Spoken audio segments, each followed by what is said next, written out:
am concerned how swiftly the Liberal Party has moved to the right. And I think there are a lot of voices within the party themselves that are being squeezed out with that shift. Even just the move to not have Karina Gould included in cabinet. I think for those of us that sit on the left side of the party are really, really concerned about what a Carney government could mean for individuals in Canada. There are glimmers of hope.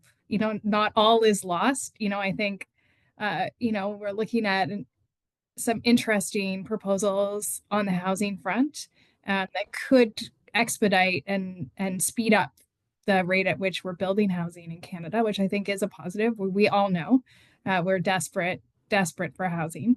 You've seen the expansion of dental care immediately as well. So another good thing. Talk about skilled workers and support for skilled workers and paying for education for skilled workers, interprovincial trade, conservation of our natural environment. All of those things are great. We have 10 days to go. We'll see what other announcements come as we get closer to the day.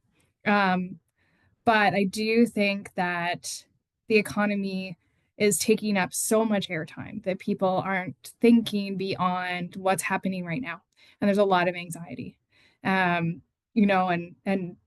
Trump's a real factor in this election. And Trump's a real factor in the Liberal Party's move to the right as well, right? To try to build that tent. In a lot of ways, the left side of the party, we're a pretty loyal bunch.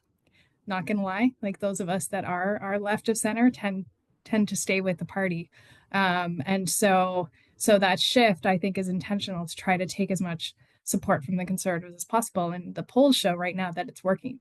What that means, especially for in a majority government territory, what that means for the next 4 years, I'm not sure.